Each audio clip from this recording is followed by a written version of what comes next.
Leah, please read question number 68 from our book IELTS and TOEFL Made Easy. Okay, sir. Our question: success in life is more often elusive than not. What factors help to make an individual successful? Okay, please don't get carried away with the word elusive. The literal meaning of the word elusive is something which is difficult to achieve, something which is hard to get. That is elusive. But this particular first sentence of the question has nothing to do with the answer you have to write. You have to answer for the question that what factors help an individual to be successful in life. So the term success can be defined as setting a goal and achieving it is success. So everyone who sets a goal and strive very hard to achieve success can be achieved success.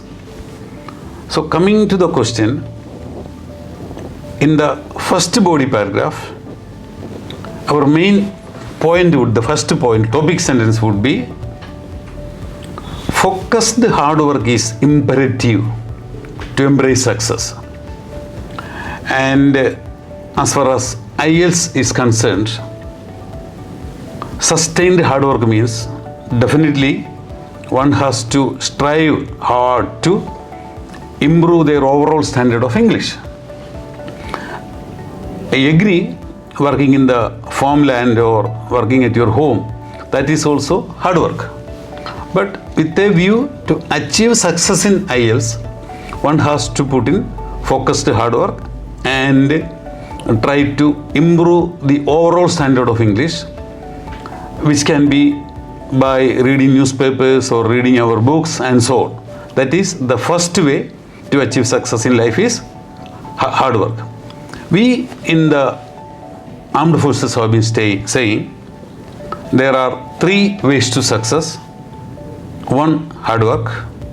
2, hard work. And 3, also hard work, which means there is no shortcut to hard work. Another point to achieve success is adaptability and being laborious. One should strive very hard to turn the table in one's favor and should have the courage to take risk and turn challenges in your favor. Sitting idle cannot get success. So the first way, the most important way to achieve success is sustained hard work. And the second way is being adaptable to the circumstances and being laborious in nature. These 2 paragraphs, these 2 points we can cover in your essay.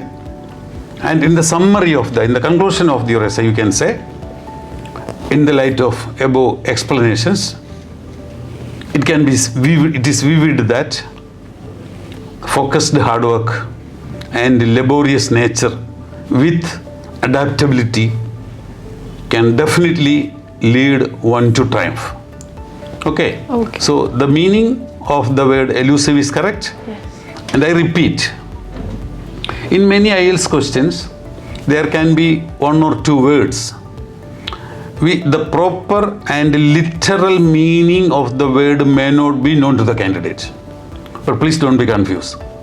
Try to reread the question and understand what is the actual question, to what question should you answer. In that case, if one answers, there is no need of getting confused by one word like elusive.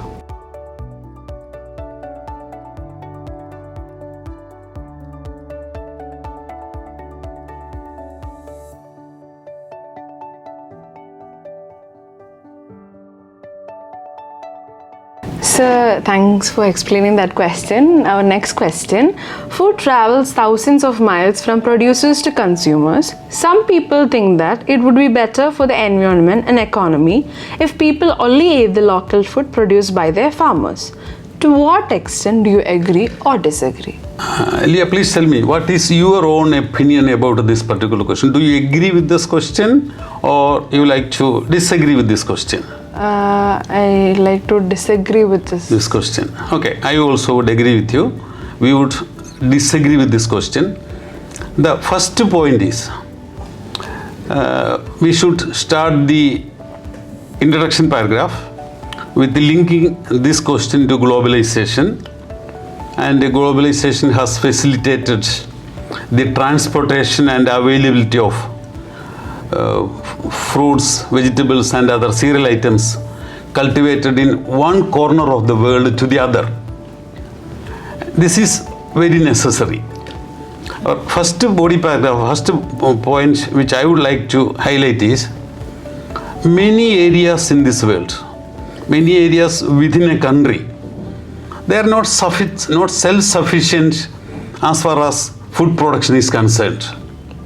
For example, take our own case in Kerala. We do not cultivate apple, we do not have many other fruits, even we do not have wheat, we do not have sufficient vegetables. We are dependent upon wheat be transported from North India. Moreover, we are dependent upon vegetables which we receive from Tamil Nadu. So many regions are not self-sufficient as far as agricultural products are concerned. Over and above that, just think of the Gulf region.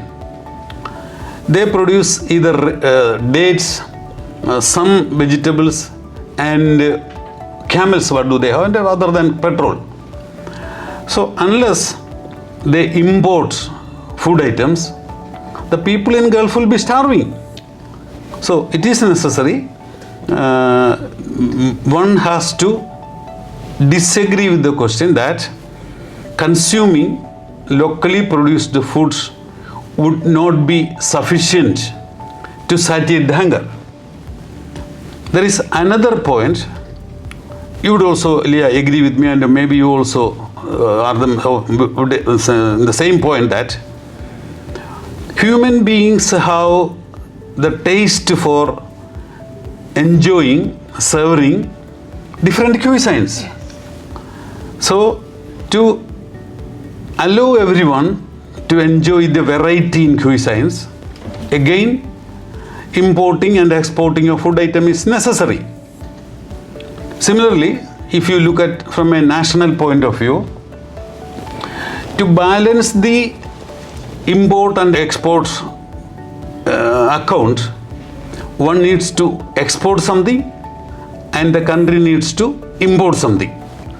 From that point of view also, getting food produced in other countries is very essential. I have been to Singapore, a very tiny country, and I have not seen any agricultural land there. So I believe there must be minimum 80% of their food consumption is dependent upon imported foods.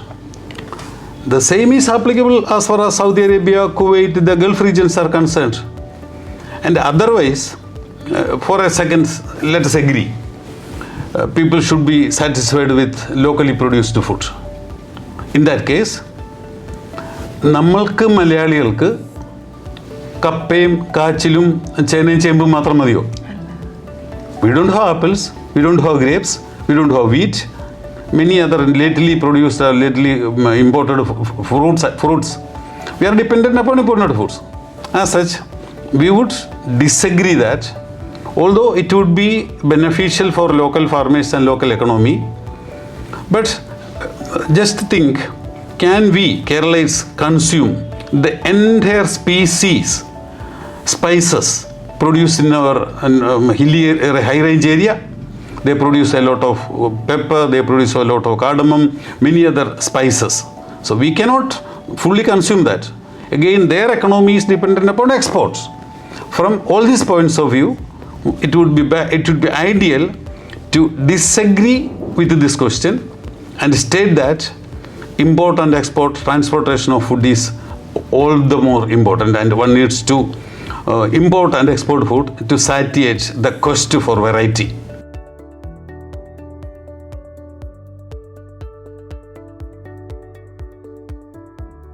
Sir, our 39th question. Although more and more people read news on the internet, newspapers will remain the most important source of news. To what extent do you agree or disagree? Okay. This question takes me back to a month's earlier practice with our institution. One day, I wanted to correct some essays. So I took some essays and started correcting it. This was the particular question the students had answered. It was strange for me to read many of the students' writing. Some people argue that online reading is familiar or will be popular, while others say newspaper reading will be popular. There is nothing in that question. This is a to what extent agree or disagree question.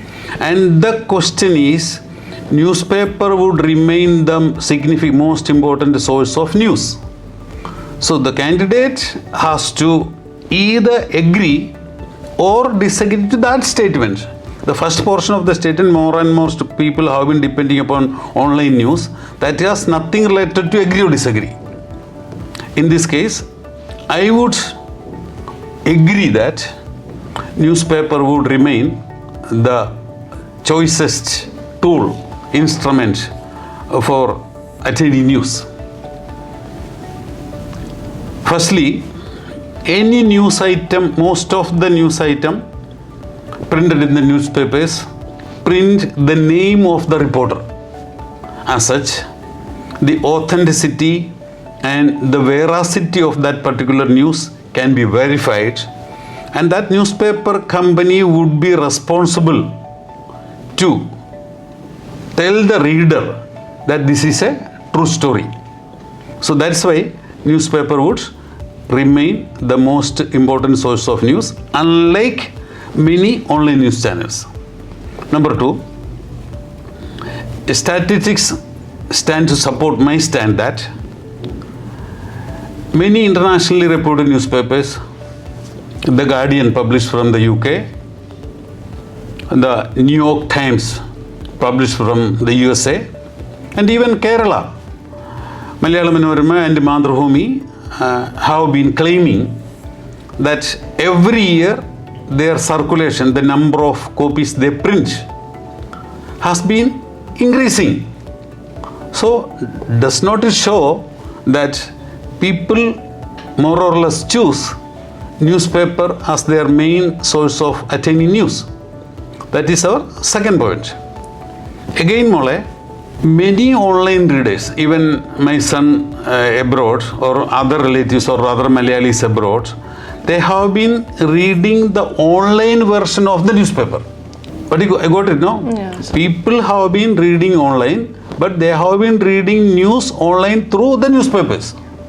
This again shows that newspaper is preferred and it would continue to be the most important source of getting information.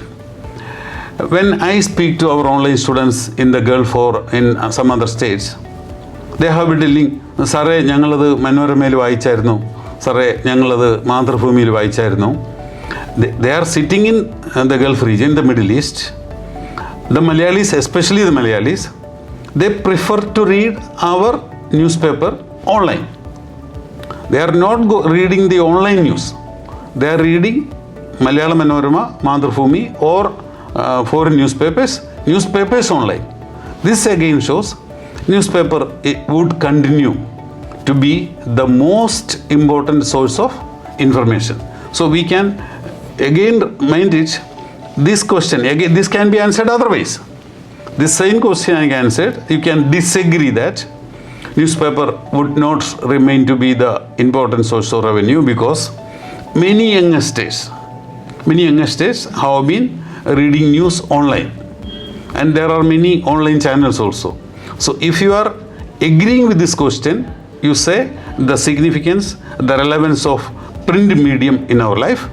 If you are disagreeing, especially the adolescent and especially the youngsters, the IT technicians, IT people, they have been reading online news through the mobile. So if you agree, what you say is right about the significance of newspapers, print medium in our life. If you disagree, write about the significance, relevance of online reading. You can either agree or disagree. What it stands for is you should articulate your views in a convincing manner.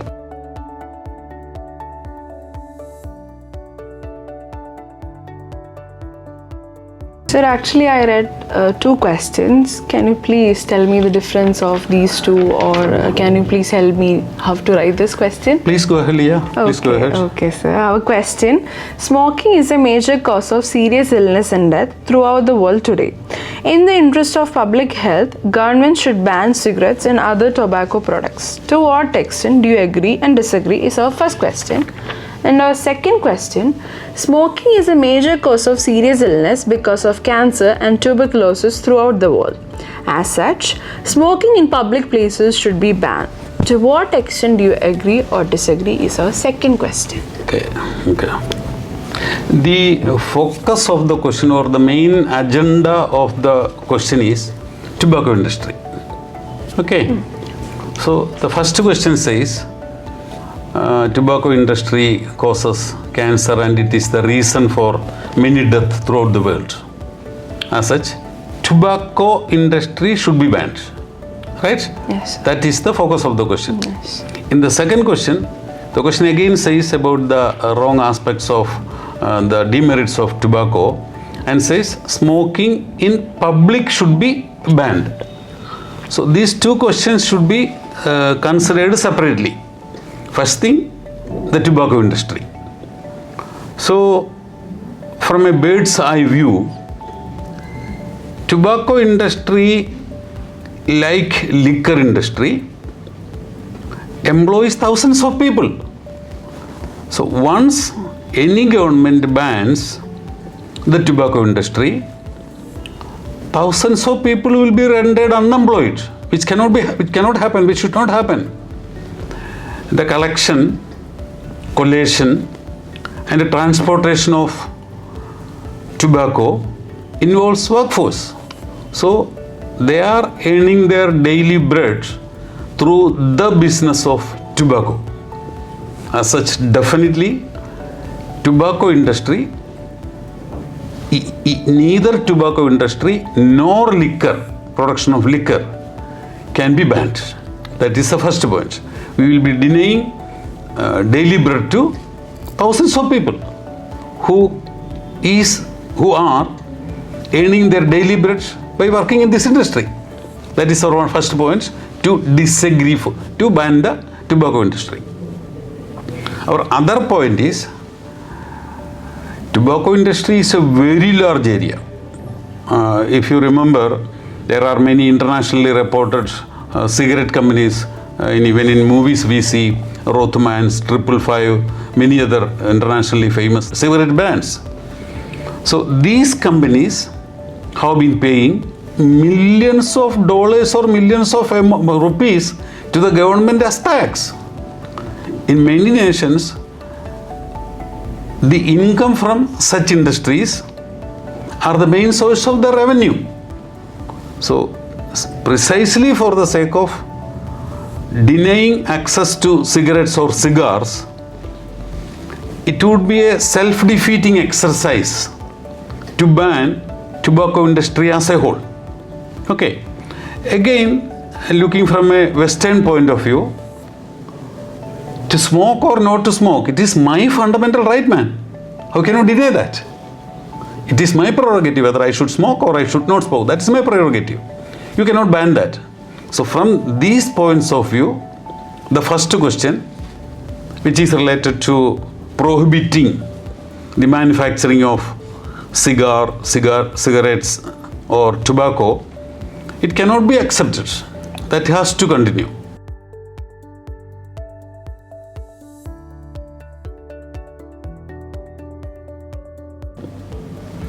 But while coming to the second question, the focus of the second question, although subject is same, they say that smoking in public places should be banned. So while answering certain topics, it would be ideal to follow the practices which are in vogue. Leah, you must have seen in many public places, hospitals, schools, airports, even best public transportation, it is written smoking is prohibited. In the airports, there are special corners for smokers' corner where anyone can go and smoke. But smoking anywhere in the airport is banned. So, the smoking in public places should be banned. That can be fully agreed, because